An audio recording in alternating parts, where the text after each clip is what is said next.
تو سنتوں کے ترک کا عادی ہو جاتا ہے، اور جب تاریخ سنت رہتا ہے تو واجبات کے ترک کی نوبت آتی ہے، واجبات کو ترک کرتا ہے تو فرائض ترک ہوتے ہیں، اور فرائض ترک ہوتے ہیں تو پھر حرام کاموں میں مبتلا ہوتا ہے، اور گناہوں پر اصرار کرنے والے سے ایمان چھین لیا جاتا ہے۔ تو سارا دار و مدار ہے ایمان پر، کامیابی ناکامی کا دار و مدار سارا کا سارا ایمان پر ہے، سارا کا سارا ایمان پر ہے۔ اس سلسلے میں اس ذہن میں ظاہر ہے کہ ہماری سب سے زیادہ فکر کی بات ایک ہوش مند صحیح مسلمان کے لیے نہیں، پورے اس انسان کے لیے جو یقیناً واقعی وہ کامیابی چاہتا ہے، اسے صرف اس فکر کی ضرورت ہے کہ میرا ایمان پر خاتمہ ہو جائے، اور یہی انسان کی سب سے بڑی کامیابی ہے کہ ایمان پر خاتمہ ہو جائے۔ ایمان پر خاتمہ نہیں ہوا تو ایک آخری درجے میں فائز ہو جائے، ناکام ہے انسان۔ اس ذمہ میں مجھے دو باتیں آج کرنی ہے اس مجلس کے عنوان سے۔ میں نے ایک دیکھیے ایمان کس کو کہتے ہیں؟ اللہ اور اس کے رسول نے جو باتیں ہمیں بتائی ہیں قرآن میں اور حدیث میں، جو باتیں آئی ہیں، اپنی آنکھوں دیکھی بات سے زیادہ انہیں سچا جاننا اور ان پر یقین کرنا، اس کا نام ایمان ہے۔ آنکھیں دھوکہ کھا سکتی ہیں، کئی دفعہ دھوکہ کھاتی ہیں۔ رات کو آدمی اپنی گلی سے بائک یا گاڑی لے کر آگے نکل جاتا ہے، ارے ہماری گلی ذرا مجھے اجتماع ہو گیا، گلی تو پیچھے ہی رہ گئی، تو حیرت ہوتی ہے، روزانہ آتا کیا ہوا، یہ مہمان کو لے کر آئے تھے باہر سے۔ ایسا ہوتا ہے اکثر، آنکھوں نے دھوکہ کھایا۔ لیکن اللہ اس کے رسول نے جو بات فرمائی ہے وہ بالکل اسی طرح سچی ہے جیسے میرے نبی نے فرمایا۔ اس پر یقین کرنا، اس کا نام، اسی کو ایمان کہتے ہیں، اسی کو ایمان کہتے ہیں۔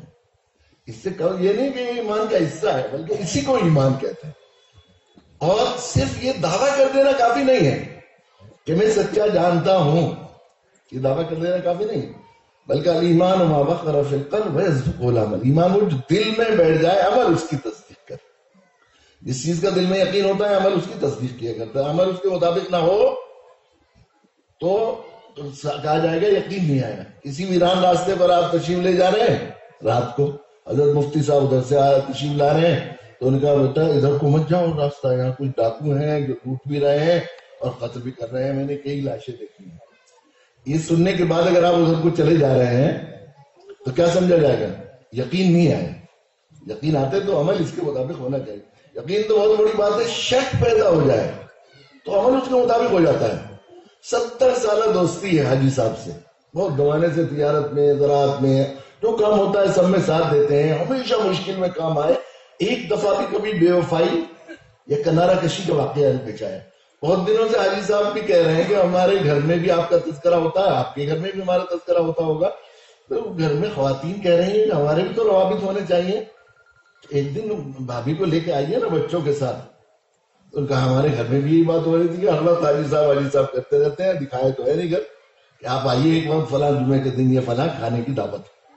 اب پہلی مرتبہ جا رہے ہیں، گھر والوں کو بھی خیال ہوا بہت دنوں سے آؤٹنگ نہیں ہوئی ہے، تو گئے خوشی خوشی، کچھ تحفے تحائف بھی، مٹھائی یہ لے کر، اچھے سے اچھے کپڑے پہن کر پہنچے۔ دروازے پر ایک اجنبی شخص ملا جس سے کوئی پہلے سے جان پہچان نہیں۔ اس نے دیکھا کہ خوشی خوشی دعوت کے لیے جا رہے ہیں، اچھا بڑی خوشی خوشی دعوت کے لیے جا رہے ہیں حاجی صاحب کے یہاں، آپ کو پتا بھی ہے اتنے دنوں سے دعوت نہ کرتی ہوتی گھر والوں کی، وہ جو آپ کے دشمن جن سے آپ کی جان کی بازی چل رہی ہے، حاجی صاحب ان سے مل رہے ہیں۔ اور مجھے ایسا شک لگتا ہے، مجھے شک ہے، یقینی بات نہیں، دیکھو میں اپنے اندر کی بات تو میں جانتا نہیں، لیکن مجھے شک ہے ایسا کہ آج جو آپ کو فرنی کھلائی جائے گی، کیسری دودھ پلایا جائے گا، اس میں زہر ملایا ہوا ہے، اور وہ ایک زہر کی دکان ہے۔ حاجی صاحب کل وہاں اس کے آس پاس ٹہل رہے تھے، شاید وہیں سے لیا انہوں نے، 3-4 دفعہ شاید کہا انہوں نے۔ اب اس کے بعد ایک 70 سالہ دوست ہے اپنا، ایک اجنبی شخص نے شک پیدا کر دیا۔ اس کے بعد اگر فرنی یا دودھ وہاں ملے گا تو ہم میں سے کوئی ہے بہادر جو محبت کا حق ادا کرنے والا دوستی کا پیے گا؟ 70 دفعہ کہیں گے سفید چیز کھانے کو دل نہیں چاہ رہا، ادھر کچھ دن سے شوگر کا شک ہو گیا ہے۔ شک ہو جائے، اگر عمل اس کے مطابق نہیں ہے اس کا مطلب شک بھی نہیں۔ ایمان تو کیا بات ہے؟ اللہ کے نبی کا ایک فرمان میں نے آپ کے سامنے سنایا ہے، یہ بخاری شریف کی روایت ہے، اور یہ اتنی مشہور حدیث ہے کہ کسی مدرسے کے جلسے میں 2-3 دفعہ جلسے میں شرکت کرنے والا عام مسلمان بھی اس کے عربی الفاظ یاد کر لیتا ہے۔ 4-5 عالم آئیں گے تو 1-2 عالم ضرور اس کو ذکر کریں گے۔ اللہ کے نبی صلی اللہ علیہ وسلم کا فرمان ہم سنتے بھی ہیں، سناتے بھی ہیں، پڑھاتے بھی ہیں، بیان بھی کرتے ہیں. اگر مجھے لگتا ہے کہ صرف سننے والوں کے ساتھ نہیں، جو پڑھنے والے ہیں اور بیان کرنے والے ہیں، اگر تجربے کی بنیاد پر علیمان بالکل عمل کے اس پر دیکھا جائے تو ایسا لگتا ہے کہ ہمارا ایمان اللہ کی بارگاہ اور کسوٹی میں ہرگز چلنے والا نہیں، اس ترازو پر کہ ایمان وہ جو دل میں بیٹھ جائے عمل. اللہ کے نبی کا کیا فرمان ہے؟ خیرکم. نبی کا فرمان جو ہے، دیکھیے اللہ کے نبی کی بعثت قیامت تک تمام انسانوں کے لیے، تو دنیا کے جتنے انسان ہیں سب سے خطاب فرما رہے ہیں اللہ کے نبی، بعثت سے لے کے قیامت تک آنے والے.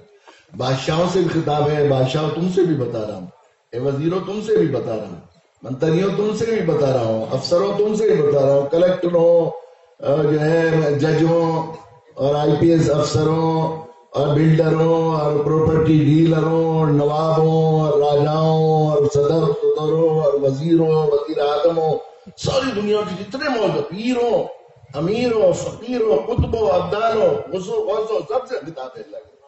خیرکم، تم میں سب سے بہتر وہ کون؟ من تعلم القرآن وعلمہ، جو قرآن سیکھے اور سکھائے، جو قرآن سیکھے اور سکھائے. قرآن پڑھنے پڑھانے والے تم میں سب سے افضل ہے، قرآن کہہ رہا ہے. اب اگر ہمارے دل میں اس بات کا ایمان ہے تو کسی مجلس میں بہت سارے بڑے بڑے معزز لوگ موجود ہوں، بہت سے منسٹر ہوں، بہت سے پیر ہوں، بہت سے امیر ہوں، بہت سے حضرت ہوں، بہت سے شیخ ہوں، اور وہاں ایک قرآن پڑھنے پڑھانے والا موجود ہو میاں جی، تو صدارت کس کو سونپی جائے گی؟ عمل کے مطابق سب سے معزز آدمی کو صدر بنایا جاتا ہے نہیں؟ تو کیا ہوتا ہے؟ کیا یہ ہے ہمارا معاملہ ایسا؟ ہم نے دیکھا ہے مدرسے کے کمیٹی میں بہت سارے لوگ ہوتے ہیں اور وہ قاری صاحب اور مولانا صاحب ان کی خدمت گزاری کرتے رہتے ہیں اور تکیہ لگائے بیٹھے ہوئے ہیں. چودھری صاحب ان پڑھ انگوٹھا ٹیک، بالکل خیال نہیں ہوتا ہے. اگر ان کو سب سے نبی کے فرمان پر ایمان ہے تو پھر عمل سے ظاہر ہونا چاہیے کہ ہم سب سے بہتر سمجھتے ہیں. ہمارا حال یہ ہے کہ پالتو باتوں کے ذرا تمدنی 2 پیسے دے دیں اللہ تعالیٰ اور 2 انگریزی کے لفظ آ جائیں تو صورت حال یہ ہوتی ہے کہ پھر وہ اپنے خاندان کے رشتہ داروں کو سمجھاتے ہیں. لوگ اب کتنے مدرسوں میں ہمیں روز شکایت ملتی ہے کہ ہم نے تبلیغی جماعت میں جا کر یا فلاں بزرگ سے بیعت ہونے کے بعد یا دعوت سے جڑ کر یہ خیال کیا اپنے بچے کو عالم بنائے، تو خاندان کے لوگ اکٹھے ہو گئے، تم اپنے بچے کے فیوچر سے کھیل رہے ہو، کیا کہے؟ میں نے آخری صفحے میں واقعہ لکھا ہے کہ وہ جو ہے ایک صاحب میرے تعلق والے تھے، ان کا فون آیا میرے پاس، انہوں نے کہا کہ جو ہے وہ مجھے ملنا ہے، بہت زیادہ پریشان ہوں، دماغ کی نس پھٹ جائے گی، اتنا صدمے میں. تو میں سمجھا گھر میں کوئی انتقال ہو گیا، کوئی حادثہ ہو گیا، تعلق پرانا تھا. تو میں نے انہیں وقت دیا کہ میں فلاں جگہ سفر میں جاؤں گا تو آپ وہاں راستے میں فلاں مسجد میں ظہر کی نماز پڑھ لیجئے، آپ کے لیے بھی آسانی ہوگی، میرے لیے بھی آسانی ہوگی. ورنہ تو ملاقات ہوئی، امام صاحب کے حجرے میں بیٹھ گئے، میں پوچھا والد صاحب ٹھیک ہیں، والدہ ٹھیک ہیں، دونوں بچے اچھے ہیں؟ کہا ہاں بھائی ٹھیک ہے. گھر کا ایسا تعلق تھا، مجھے اندازہ ہوا کہ ان کے کسی عزیز کا، قریبی عزیز کا انتقال ہوا، تو اس سے اطمینان ہوا. میں نے کہا بتائیے کیا بات ہوئی؟ کہ وہ بچے سب کے گھر میں رائے ہوئی کہ بچے کو حفظ میں داخل کیا جائے. اب داخلے کے لیے جب گئے اس بچے کو، تو قاری صاحب محتمی صاحب سے انہوں نے داخلہ تو لے لیا، لیکن داخلہ دے کے کہنے لگے کہ وہ کھانے کی فیس جمع کر رہا ہے. تو کھانے کی فیس کا نام آیا تو حضرت بس وہ ایسا ہوا جیسے ماں کا انتقال ہو، اس کو یاد دلا دو تو پھر وہی رونے لگتا ہے نا، ایسا حال ہو گیا. حضرت مدرسے میں فیس، کاروبار بنا لیا حضرت دین کو بھی. محتمی صاحب کے مجھ سے فیس بار کر دیتے. تو میں نے کہا وہ بچہ تو انگلش میڈیم اسکول میں اچھا خاصا پڑھ رہا تھا، کیا ضرورت تھی اسے اس میں کیوں داخل کیا؟ کیا خیال ہے؟ وہ 3 مرتبہ 6ٹھی کلاس میں فیل ہو گیا تھا، تو سوچا چلو حافظ بنا دے. تو کیا ایسے مسلمان کو جو 3 دفعہ حافظ ہونے کے بعد، فیل ہونے کے بعد حفظ میں داخل کرائے، کوئی آدمی کہہ سکتا ہے کہ وہ ظاہر ایمان ہے؟ خیرکم من تعلم، سب سے بہتر جس کو سمجھتا ہے آدمی کتنی کوشش کرتا ہے اس کو بنانے، کتنی لائنیں لگتی ہیں. اگر ہم سب کا ہے بالکل یہ بات 100% اللہ کے یہاں ایسے نہیں چلے گا. روایت کا نام دین نہیں ہے. اللہ اس کے رسول کے فرمان پر جو ہے اس کی کسوٹی پر اترنے والے مومن ہوں گے. تو جو شخص ظاہر خیرکم من تعلم القرآن وعلمہ، کہ ایمان کا تقاضا یہ ہے جب مسلمان اس پر مومن ہو جائیں گے، ایمان لے آئیں گے، جب ایمان لے آئیں گے تو پھر یہ شکل نہیں، پھر کیا شکل ہوگی کہ سارے کمپٹیشن اس طرح نیٹ پر کوالیفائی کرنے کے بعد خوشیاں بنتی ہیں، سول سروسز میں کوالیفائی کرنے کے بعد کسی کا بچہ جج ہو جائے تو مبارکباد دی جاتی ہے، اس سے لاکھوں کروڑوں گنا زیادہ کمپٹیشن ہوگا مدرسے میں داخلے کا۔ اب جب ایمان ہی نہیں ہے ہمارے پاس، پھر کیسے ہم کامیابی خواب دیکھتے ہیں؟ اللہ کے نبی صلی اللہ علیہ وسلم نے یہ دیکھے جس دن سے قرآن نازل ہوا اس دنیا میں اللہ کی سرکار چلتی ہے، حکومت جو ہے اللہ کی، یہ کہتے ہیں اب کے بار اس کی سرکار، اب کے اس بار اس کی سرکار، کسی کی سرکاریں نہیں ہیں، یہ کٹ پتلیاں ہیں جن کو روز اٹھاتے ہیں، روز بٹھاتے، کتنے چائے والوں کو گدی پر بٹھا دیتے ہیں اور کتنے گدی والوں کو اس پر پہنچا دیتے ہیں۔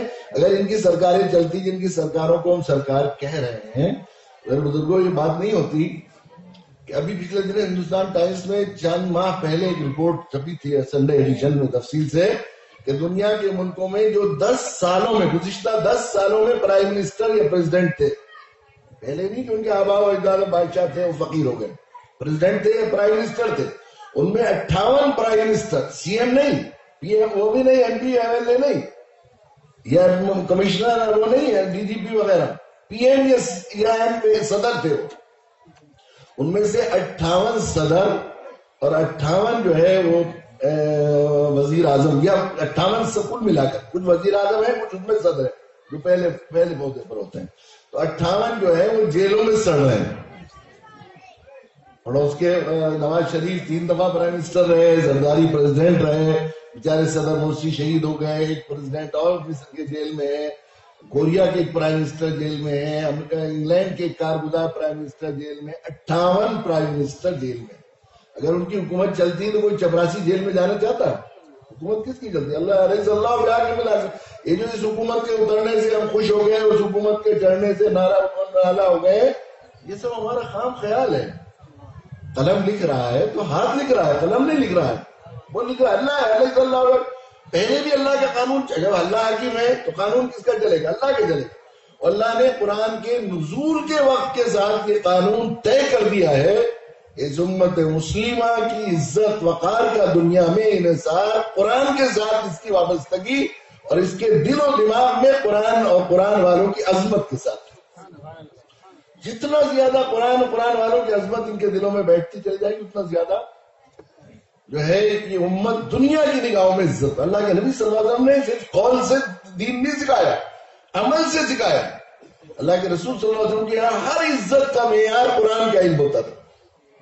کسی کو گورنر بنانا ہوتا تھا تو یہ نہیں دکھایا جاتا تھا کون زیادہ ہوشمند ہے، کون سب سے زیادہ قرآن جاننے والے کو گورنر بنایا جاتا۔ کسی کو سپاہ سالار بنانا ہوتا تھا تو اس میں بھی اس کا لحاظ نہیں کیا جاتا تھا کون جنگی فن میں ماہر ہے، کون قرآن زیادہ جاننے والا۔ آگے بٹھانا ہوتا تھا تو بڑے بڑے جلیل القدر صحابہ کے مقابلے میں قرآن زیادہ جاننے والوں کو مجلس نبوی میں زیادہ قرب حاصل ہوتا تھا۔ آپ دیکھیے غزوہ احد میں کیسا کرب کا وقت تھا، 70 جانباز صحابہ شہید ہو گئے تھے، حضرت حمزہ کیسی بے دردی کے ساتھ شہید کیا تھا، کان کاٹے، ناک کاٹے، کلیجہ نکال دیا۔ پیارے آقا جب لاش مبارک پر پہنچے اپنے چچا کی تلاش کرتے ہوئے تو بلک بلک کر رونے لگے پیارے نبی صلی اللہ علیہ وسلم نے فرمایا کوئی ہے نہیں جو میرے چچا کو روئے۔ مدینے کی عورتوں کو پتہ لگا تو چادریں سروں پر ڈال کر سب عورت کی طرف چل دی، یا نبی اللہ ہمیں نہ رونے کے لیے، عربوں میں تسلی اور دوسرے کی تسکین کے لیے نوحہ کرنے کا، کاندھے سے کاندھا ملا کر نوحے کا ایک رواج تھا۔ اللہ کے نبی نے فرمایا اسلام میں نوحہ نہیں۔ اب تدفین کا وہ آیا، مسئلہ پیش آیا تو دو صحابہ کو ایک قبر میں دفن کرنا تھا۔ اب کس کو پہلے دفن کیا جائے؟ اللہ کے نبی صلی اللہ علیہ وسلم نے فرمایا ان میں سب سے زیادہ قرآن جاننے والا کون تھا؟ یہ ہے دین، اس کا نام ہے ایمان۔ خیرکم من تعلم القرآن وعلمہ، اللہ کے نبی نے عمل سے سکھایا۔ کہا مصعب بن عمیر کے جو ساتھی تھے ان کی بھی خوش خدمت تھی، سب سے پہلے اللہ کے نبی نے فرمایا ان کو دفن کیا جائے۔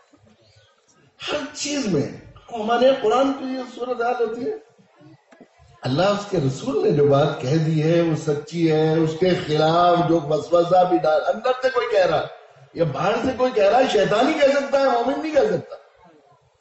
شیطانی اس کے خلاف کہے گا نا۔ اگر اللہ کے نبی کہا تم نے سب سے بہتر جو اب ہم سب لوگ اپنے ایمان، کامیابی کا انحصار ہے ایمان پر، اور ایمان پر خاتمہ جب ہوگا ایمان آئے گا. ایمان ہے بھی کہ نہیں؟ ایمان ہے کہ نہیں؟ ہم سب دیکھیں اپنے، میرے ساتھ ایک بہت بڑا واقعہ پیش آیا، اور اس سے بہت ہی زیادہ مجھے دنیا میں، اور میرے خیال سے میرے بزرگوں صحیح بات یہ ہے کہ خود پڑھنے پڑا، کیونکہ معاشرے میں اس طرح کا ماحول بنا دیا گیا ہے، اور اسی انداز میں جو گئے گزرے، جو کہیں راستہ نہیں، ان کو جو ہے پڑھانے کے لیے بھیج دیا جاتا. تو ان مدرسے والوں کو کمال ہے ان علماء کا کہ را میٹیریل ایسا ہم دیتے ہیں، بالکل گیا گزرا اسے ٹھوک پیٹ کر یہ مولانا قاری اور ایسا وہ کیسے کیسے لوگ بنا دیتے ہیں. ان کا کمال ہے، ورنہ را میٹیریل جب بالکل ردی ہوگا تو کیسے نکلیں گے پھر لوگ، کیسے؟